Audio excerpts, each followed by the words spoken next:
If you put a solar panel in space, it looks like nighttime. No, in space, it's noon all the time.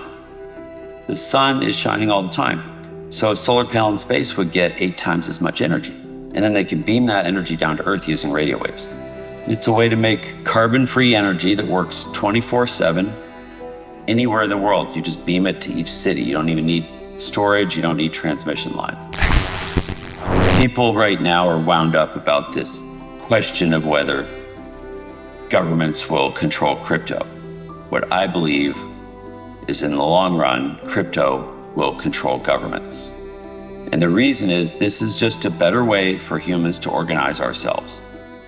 We invented a technology that helps us do that. And when you get a new technology like that, yeah, we can screw it up for a while in the short run for a couple of generations, but eventually the technology always wins if it's the best, and we do use it.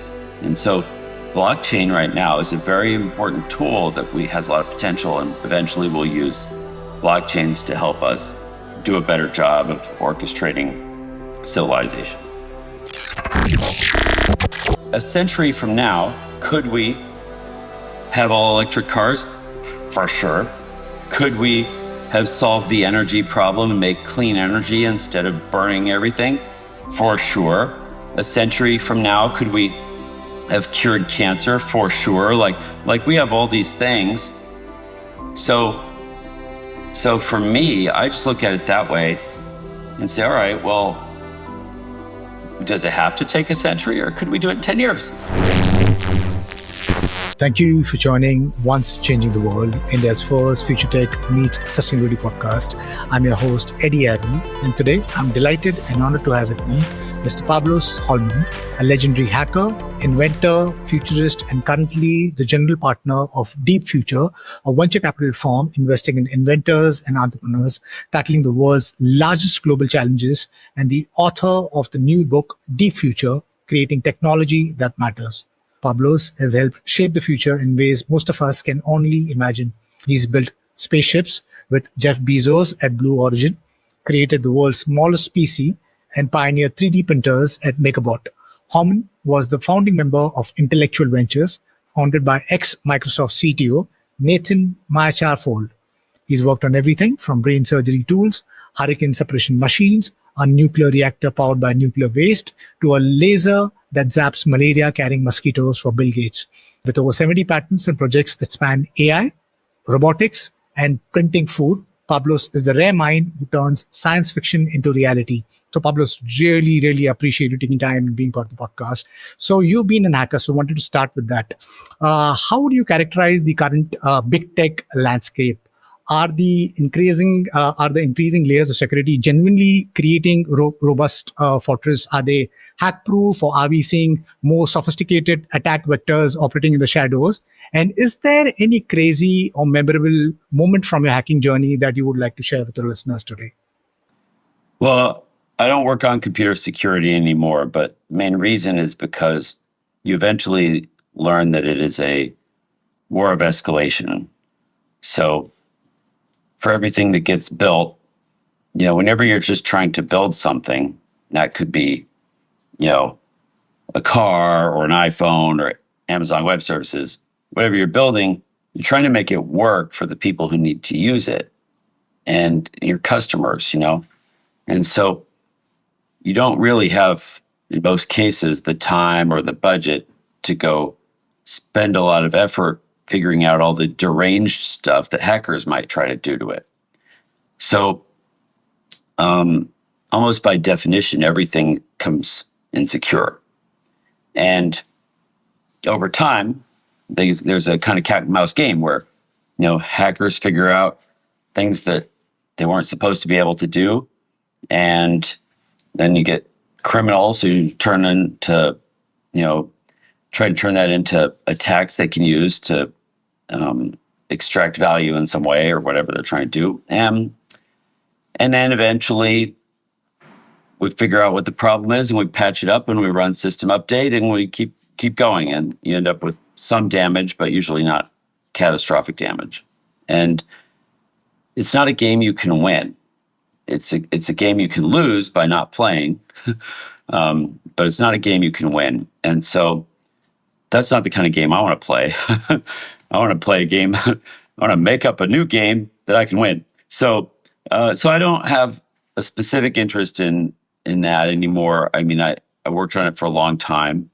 I know about a lot of the technologies that I thought could help change the game. So, for example, in using cryptography, we can really change the dynamics quite a bit. And we've been able to do that, of course, with networking. But even cryptography, it's very complicated. You always end up with implementation flaws. You end up with problems that you didn't know that weren't undiscovered until you deployed it. And so you have to be in a position to change and update and adapt to whatever problems come along. And that's the game of cybersecurity. And because cybersecurity matters more and more, because the internet is bigger and bigger and more people are on it and more stuff's happening, it's just more and more important. And so you have to, it is more important than ever because it's happening at such a large scale. And so I don't think that means things are more secure than ever necessarily. We've certainly improved security in a lot of ways, but on the attack side, we've gotten more sophisticated as well. So I think there's it's one of these fundamental things that just never really ends, and you just have to be as diligent as you can and try and stay on top of it. Try not to be the low-hanging fruit that gets caught up in whatever problems there are on any given day. Fair enough. Fair enough. So Pablos, you mentioned, your works in cryptography and also cryptocurrency, so wanted to get your views on the future of money itself, because the entire Web3, the cryptocurrency, NFT, at one point of time, there was like a huge hype cycle, and, the entrepreneurs kind of juiced out the consumers and the businesses, with, the NFT scans and things like that. Though the blockchain, the ethos itself, it's so beautiful, the decentralization, the transparency, and the openness. I thought Bitcoin was really, really cool, but if you kind of look at it with like a broader lens, and then you understand that the Bitcoin itself, it was supposed to be decentralized, but it's completely centralized. What I mean by that is there are these whales, who kind of own almost 90% of all the coins, So since you've worked on cryptocurrency, what do you think is the future of money? Do you think that fiat might give way to cryptocurrency? And do you think that the ethos might stick and we might get to a future where money itself is truly decentralized? Yeah, so there's a lot there to unpack. When I was working on these things, this is a sort of the mid to late 90s, we were trying to figure out how do you change the nature of the internet so that it preserves the level playing field, so that nobody gets to control the internet. And what we saw was that in every centralized system, somebody controls the thing in the center, and they get to control everybody else. And so you want to try to prevent that. You can sort of see how bad actors have always gotten control of whatever the centralized thing is. So in the case of money, every currency ever issued in human history has had a centralized mint. So whoever issues the currency, with the exception of, you could say, gold, but basically everything else has had a centralized mint, meaning whoever controls the mint can just print more money for their friends and devalue the currency you're holding. And we've seen that universally. There are no exceptions. Every single currency ever made by any government in particular was devalued in this way. So the idea of decentralization isn't really about just decentralizing money. We want to decentralize everything. We want to decentralize the entire internet. We want to decentralize AWS. But the problem is, it's very hard to do that. And we don't have all the technologies you would need to do that. And so There's a long history of this stuff, and for people who care, the original idea was to try to figure out how do you make decentralized services. And we started with things like email, started with things like file sharing. So you saw that with BitTorrent was the first big successful decentralized protocol. And it's interesting because entire industries hated it, but they couldn't kill it. Even now, BitTorrent is some fraction of the traffic on the internet, and it's over 20 years old. And there's no company, there's nothing centralized about it. So we were able to prove with BitTorrent that this could work. A cryptographic protocol could beat centralized services. BitTorrent came after things like Napster, which had a centralized server and were attacked by lawyers, basically. And so that got shut down. Well, now we knew decentralized protocols could be made using cryptography and scaled up. But to decentralize almost anything, you need a way to pay people to contribute resources to the network, right? So if you wanted to decentralize a website, let's say, how are you going to pay people to host it or to contribute to hosting it? Well, that's why currency is so important. Transactions are so important. We had to solve that first. So cryptocurrency was a big focus early on, and we tried hundreds of different things that didn't work.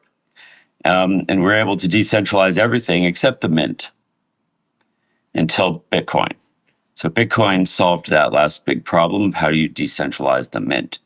And for whatever you think about Bitcoin or proof of work or its whole protocol, it was a magical moment where we were able to sort of, for once and for all, decentralize the mint. And obviously, entire governments hate Bitcoin, but they can't shut it down because that's the nature of decentralization. So it's a way to preserve freedom on the internet. It's a way to preserve your ability to do what you want, and I can't stop you.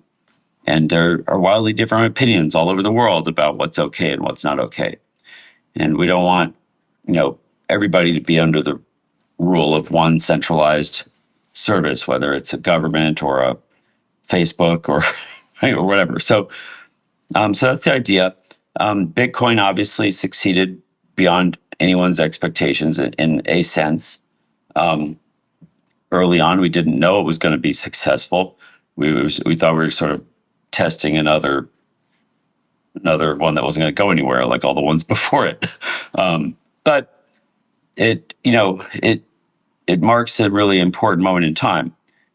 Bitcoin didn't try to solve every problem; it tried to solve the decentralized mint problem, and it did. But in the wake of it, you got all these other projects. You could say some have legitimate value. So things like Ethereum said, "Oh, that worked great. Let's go add in some of the ability to make programmability, make smart contracts, do other things on the blockchain besides just transact."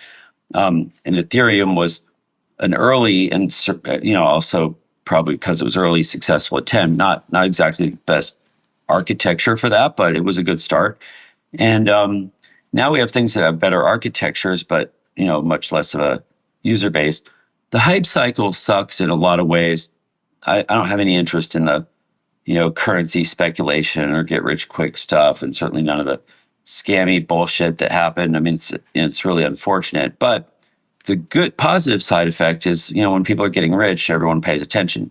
And so what it did is it attracted a whole generation of coders to the crypto toolkit. So now instead of just 100 or 200 fringe wacko nerds from like we had in the 90s, now you have the whole world knows about the cryptography toolkit and what's possible. So we're seeing, the hype cycle may be a little past, and that's actually really good. The world sort of refocused its attention on Bitcoin, which is sort of a little more pure, you could say, and less, less scammy oriented cryptocurrency.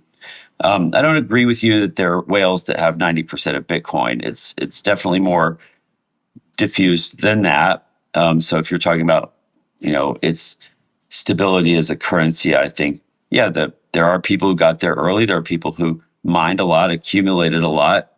I don't see a real problem with that. There have been times where people in a position with a lot of currency try to move the market, and you have to kind of be aware of that if you are a currency trader or holding Bitcoin. But the long-term trajectory of the value of Bitcoin seems to be really good. And now that we have big corporations holding reserves in Bitcoin, governments holding reserves in Bitcoin, it's really helping a lot. And I think you could expect Bitcoin to just grow in value because of its deflationary nature. And you could expect Bitcoin to be more and more stable, less volatile over time. And that takes a lot of time. We're only, really in practically a decade into this. So it's still, the youngest currency in the world, as far as I know, of note. And so I think that, a lot of the people who are trying to speculate about the future of Bitcoin have latched on to the fact that, it has very unique property of being completely decentralized. No one can issue more. And it is deflationary for that reason. It's amazing and unique. Like no other currency is like that. I think it's amazing. So yeah, I can go on forever. Here's the fundamental point we're trying to get to. Let me just close with this. People right now are wound up about this question of whether governments will control crypto. What I believe is in the long run, crypto will control governments. And the reason is this is just a better way for humans to organize ourselves. We invented a technology that helps us do that. And when you get a new technology like that, yeah, we can screw it up for a while in the short run for a couple of generations, but eventually the technology always wins if it's the best, and we do use it. And so blockchain right now is a very important tool that has a lot of potential, and eventually we'll use blockchains to help us do a better job of orchestrating civilization.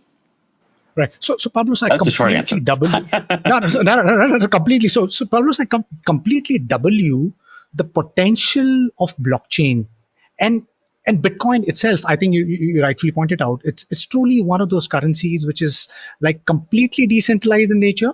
And it's got so much of possibilities. It's just that it's something which I think I read of Scott Galloway, where he had posted that 90% of the currency bitcoins are held by these whales. So somehow I feel that I think because of a self-preservation nature, we kind of corrupt everything. There is the blockchain itself, the ethos is so beautiful, but I guess human greed kind of wins over everything. And I truly hope that what you mentioned, maybe cryptocurrency takes over government, like the blockchain ethos takes over government. It becomes truly decentralized. I think the world would be so fantastic, because right now we have these anarchic leaders, running us, and who are like crazily doing things which possibly maybe goes against inherently what the society actually wants to do.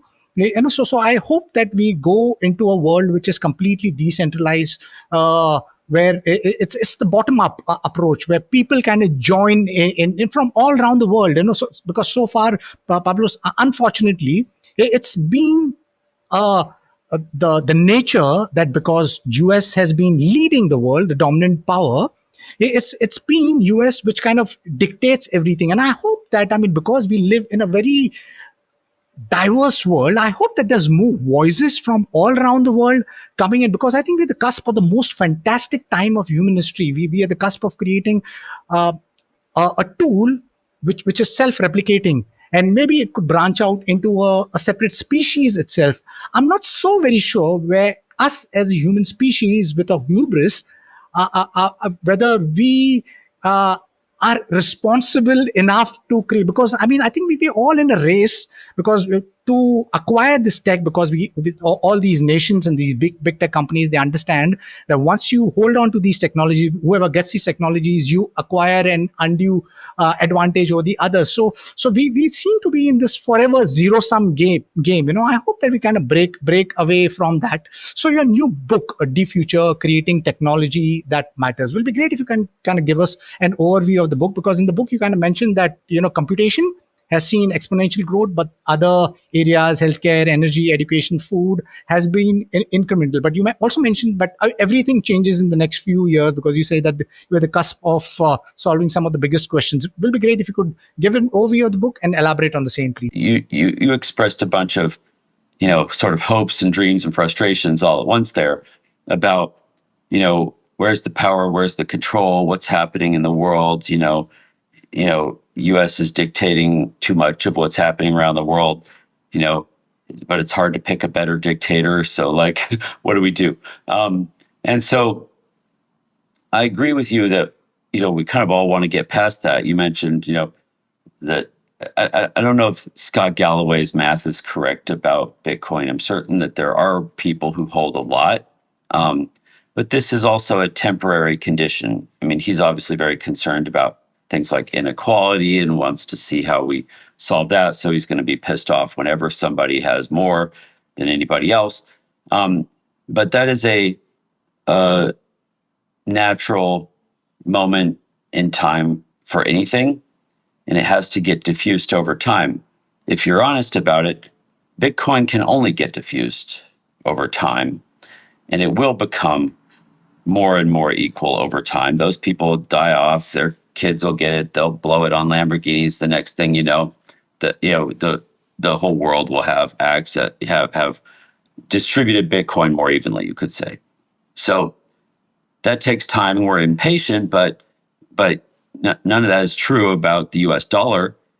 If the whale runs out of US dollars, the whale prints more and makes all of ours worth less. That's what's happened. We've been printing US dollars for years now and just making them up out of thin air.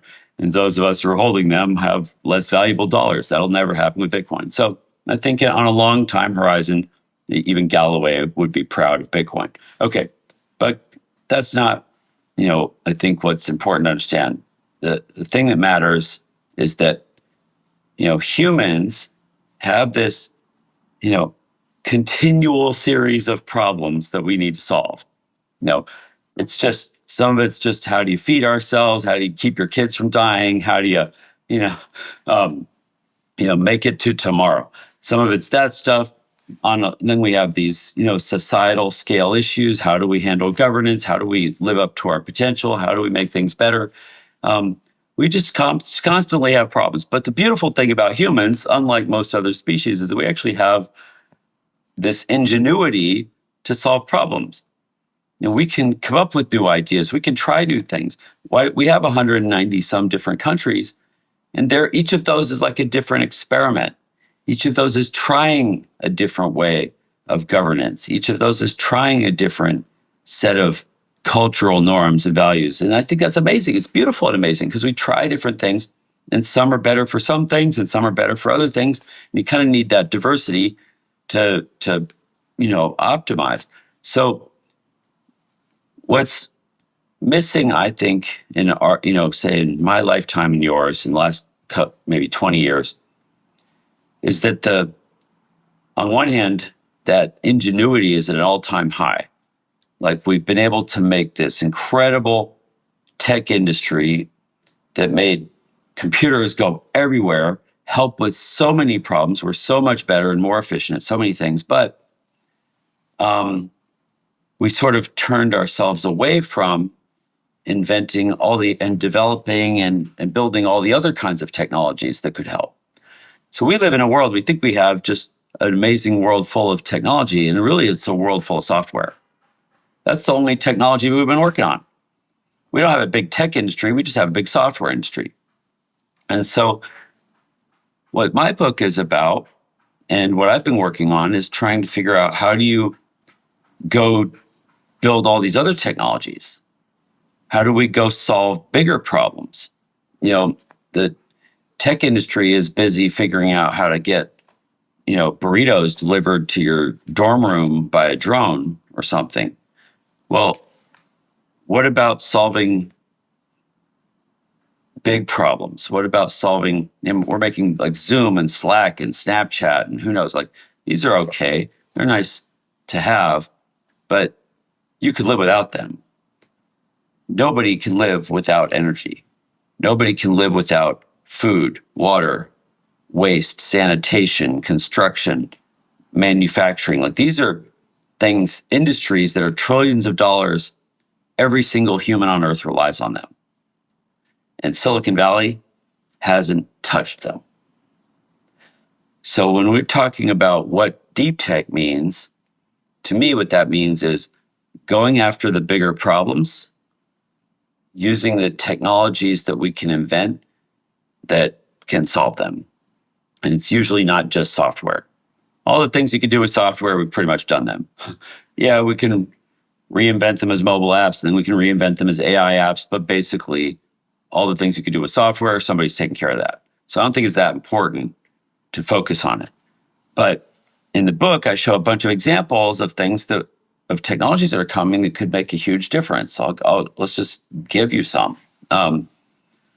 We have a team that's working on making cargo ships that are autonomous and they're sailing. So they need no crew, no fuel, and no emissions. Like, why wouldn't we do that? It's not even that hard. You duct tape a Tesla to the front of the ship and it can drive itself across an ocean. There's nothing to hit out there anyway. We have like one pedestrian ever in the ocean. So, there's and then the sailing part has been working for centuries. It's kind of embarrassingly low tech. Like, we know this will work. But instead, we've built this huge industry burning oil to get, Happy Meal toys from China to Los Angeles. And so, to me, that's a great example of something that, that like the shipping industry isn't going to get around to doing that.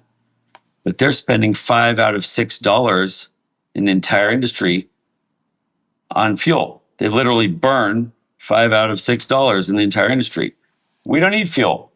So I think it's a great example of like, well, yeah, why wouldn't we do that? Like, we can make that so much better. This is an industry that's probably maybe 8% of global CO2 emissions some years. And they have all kinds of problems. So that's one. I mean, we have a team that's taking solar farms. The problem with solar farms, solar panels suffer from two big problems: clouds and nighttime. The relentless onslaught of night has been messing up our solar panels forever. We don't know what to do about it. So they take the solar farm and they launch it into space. If you put a solar panel in space, it looks like nighttime. Now, in space, it's noon all the time. The sun is shining all the time. So a solar panel in space would get 8 times as much energy. And then they can beam that energy down to Earth using radio waves.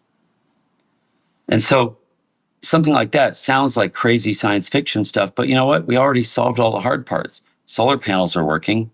We've now got rockets that are super cheap to launch stuff into space. And the beam forming and beam steering for radio waves is all solved for satellite communications and 5G. So it's just putting this together. It's a way to make carbon-free energy that works 24/7 anywhere in the world. You just beam it to each city. You don't even need storage. You don't need transmission lines. So the book is loaded with stories about technologies like that are coming that can really help us do so much better at all the things that are problems for us right now.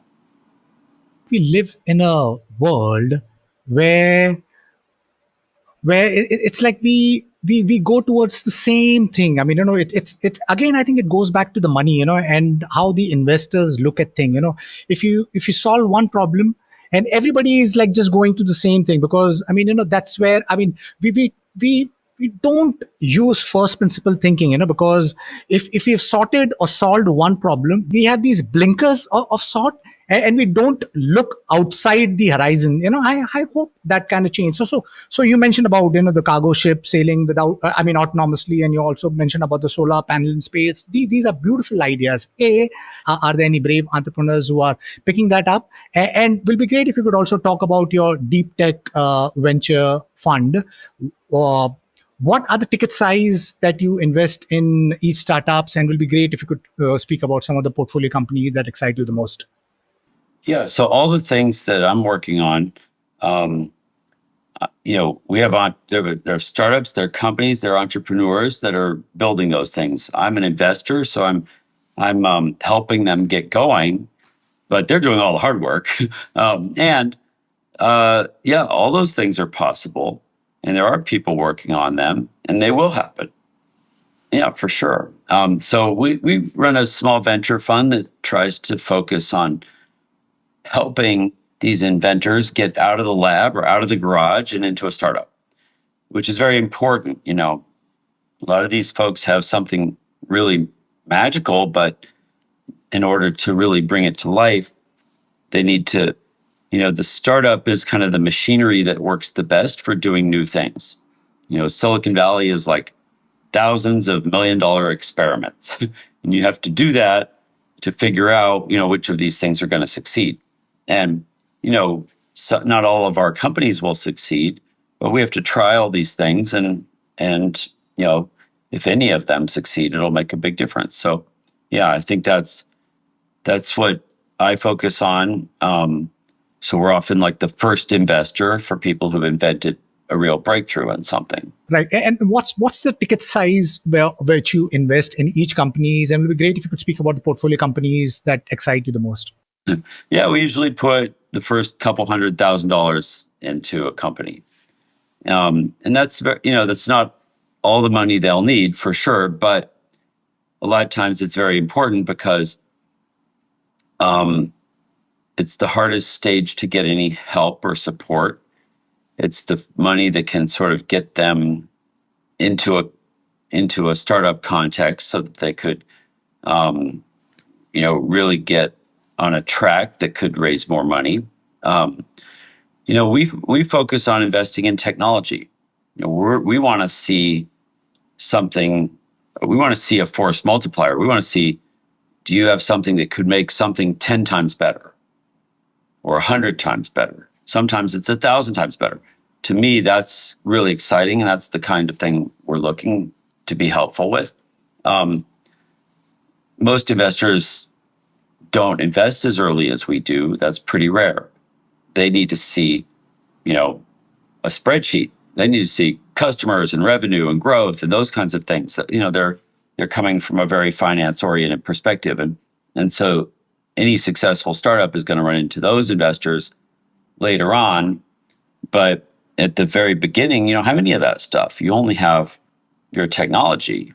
And so, so we're kind of an unusual investor because we're focused on the technology itself. To publish more power to you and your team. And I think, we need to empower and enable these deep tech startup ecosystem, because I think that the world kind of, the investors, they kind of invest into the safe the startups, all of these deep tech startups, they have these long ROI horizons, so, and so largely the investors kind of stay away from investing in deep tech startups. So I hope that there is maybe like a culture which needs to be created where we need to kind of, push drive the governments, the industries, the investors to kind of relook at these deep tech startups and think about completely fundamentally changing the world rather than going in the same direction that we are heading in at this point in time. Beyond the companies that are there in the portfolio, is there any deep tech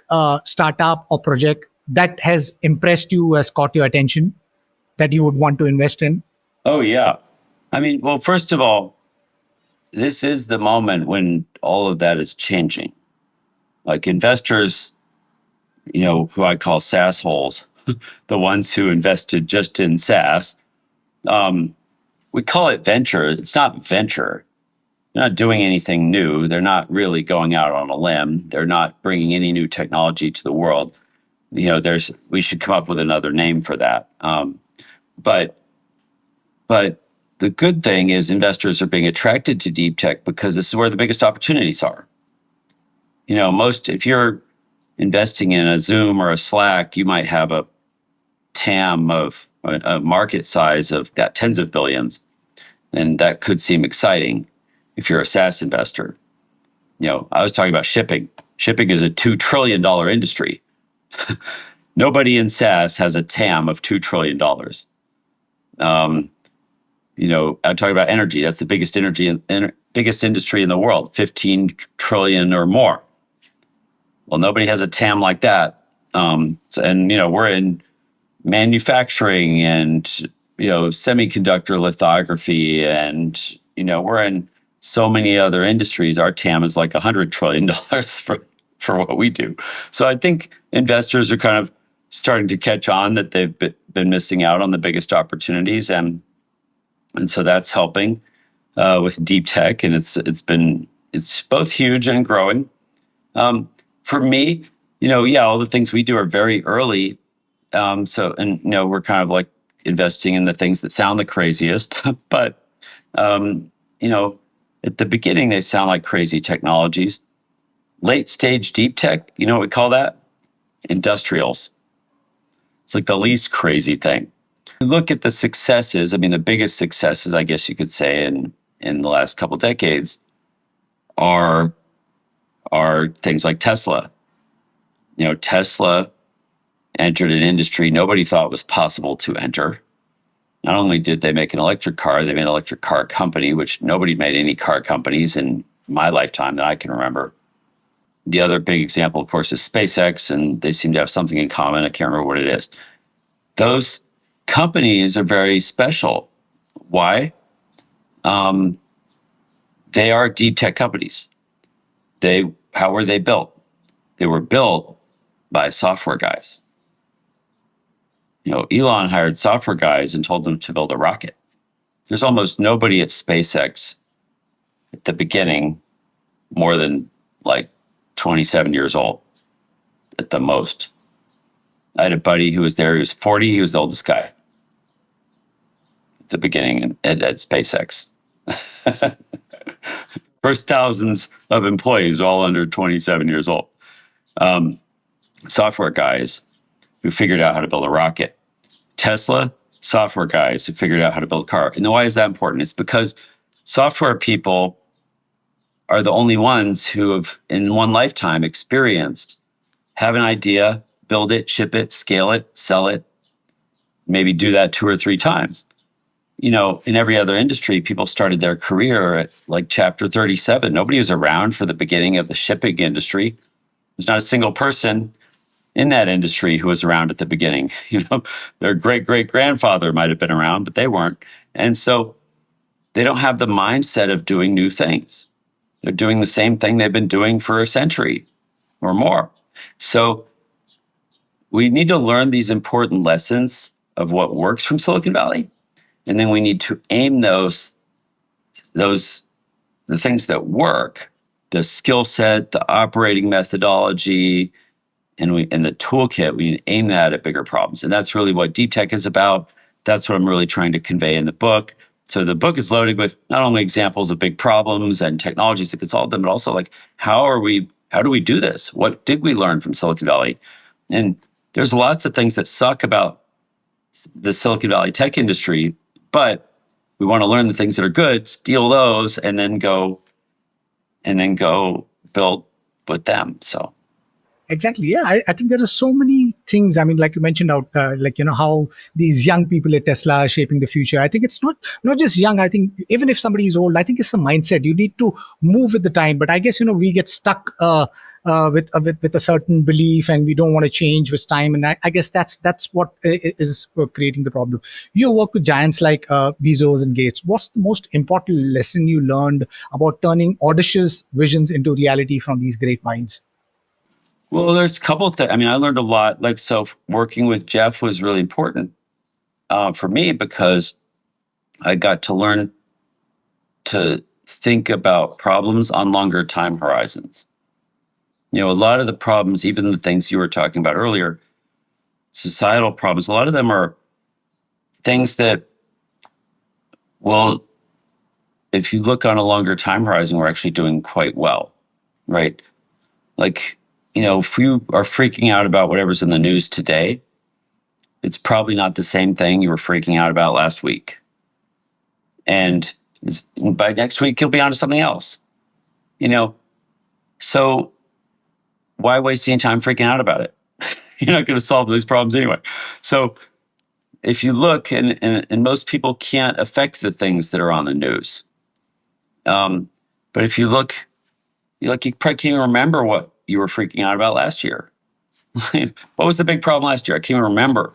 Who's going to win the American election? I guess like this kind of bullshit. Doesn't matter now what you thought. Too late. So, but if you look on time horizons of like a decade, like, are you doing better than you were a decade ago? Probably in some sense. If that doesn't work, try a century. There's literally nothing you can think of that's worse now than it was a century ago by objective measures. And there's really no reason that won't be true going forward.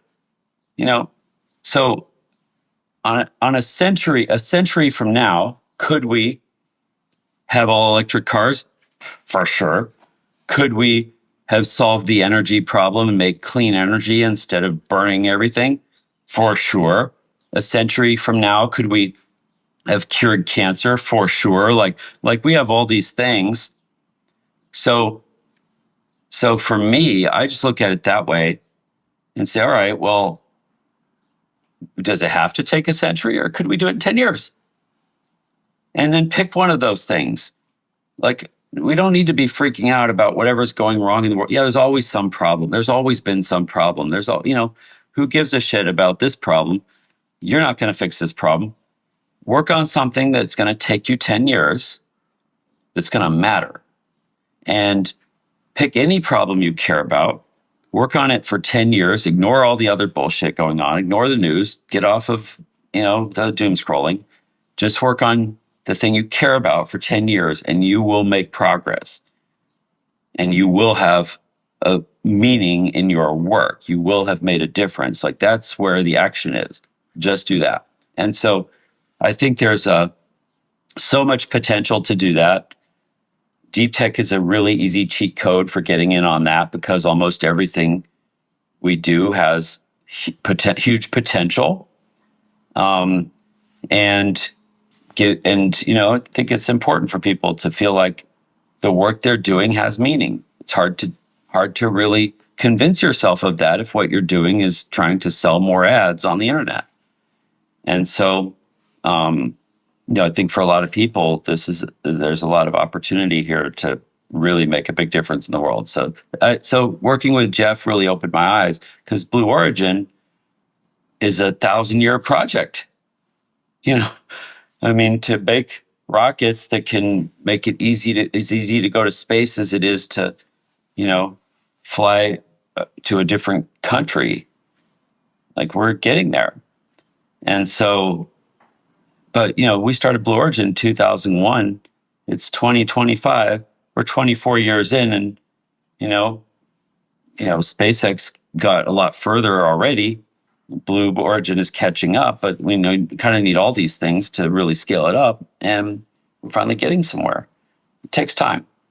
We could have said, rockets are too hard. Let's just go sell pop-up ads on the internet. Right. That's somebody else is going to do that. I don't think you have to worry about that one. Right. But Pablos, how cool, I think we need more entrepreneurs, more bold innovators like yourself, who's been pushing and chipping at the horizon. When the world is zigging, you're zagging. And I think we need more people such as yourself. And I guess that's how, like, some of the largest problems gets solved.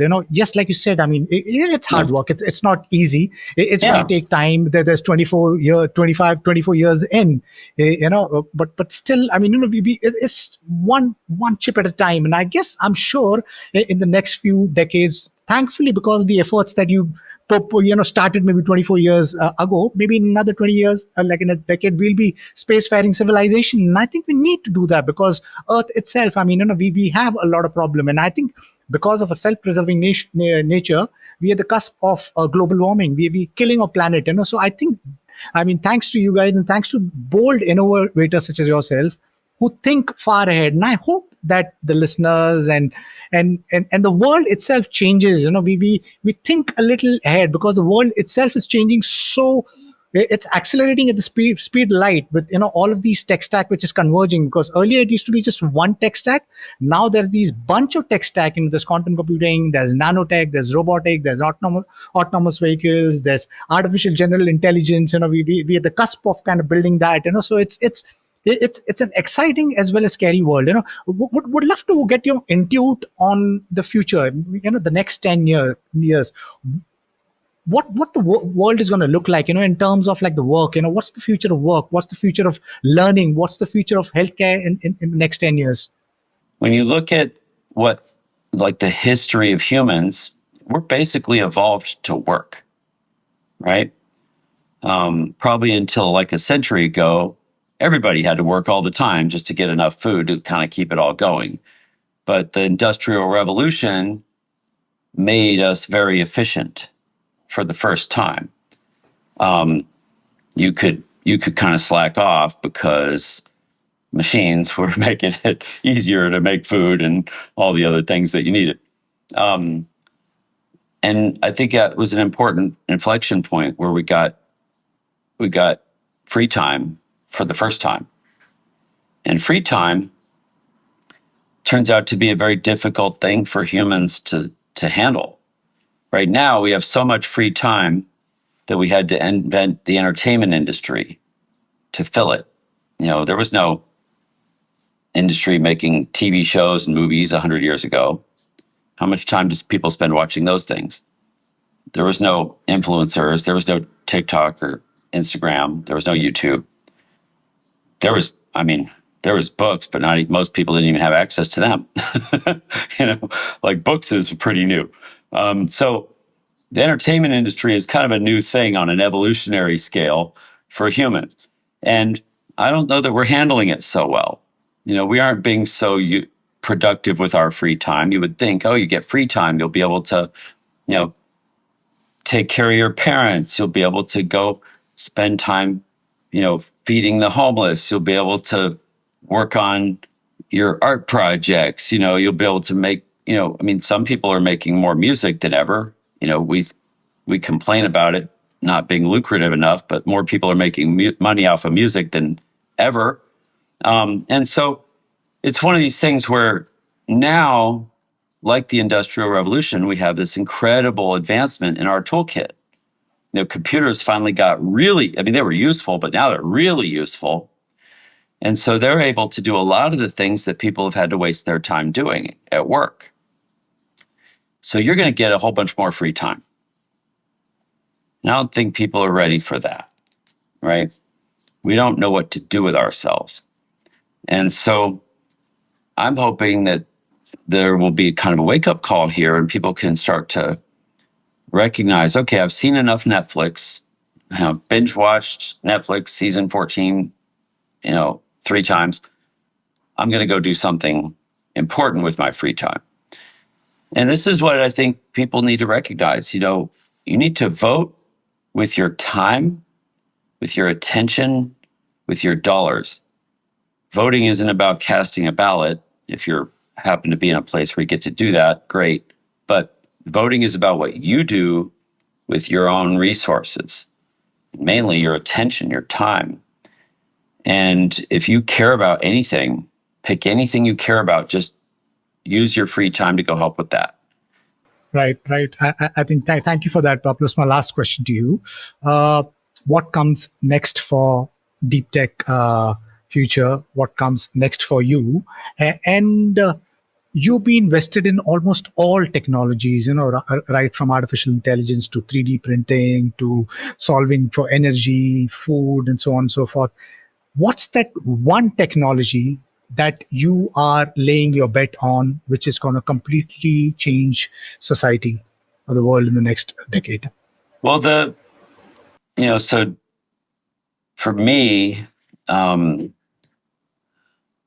every technology I invest in could be that one.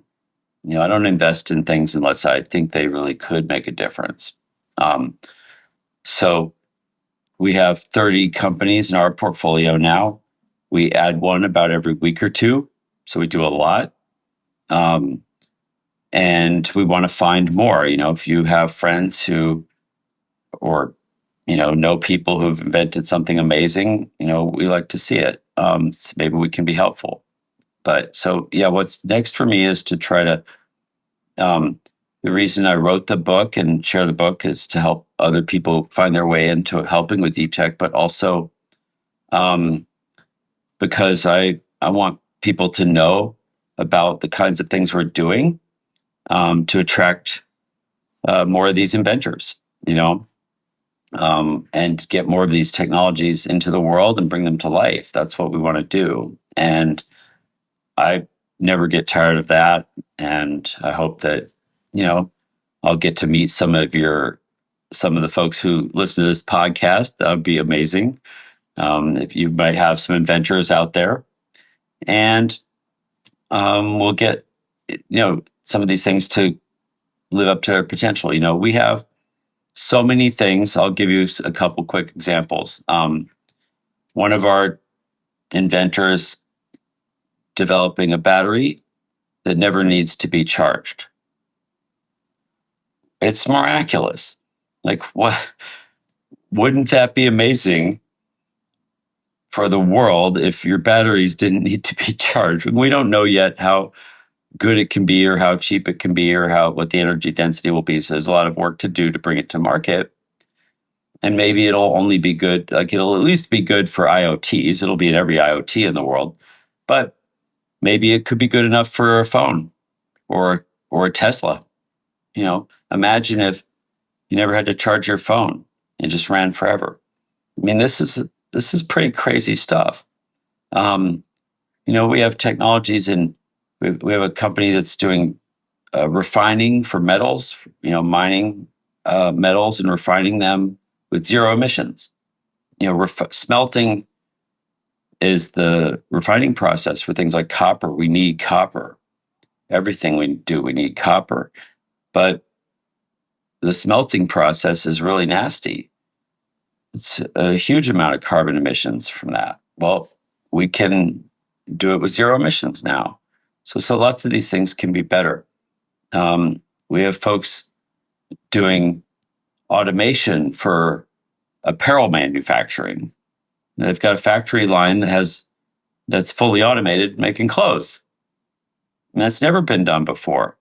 There's a lot of problems in that industry. 30% of the clothes made in the world are never even worn one time because we make them not knowing if anybody wants it or fits it. And so these guys don't make anything until you click buy now.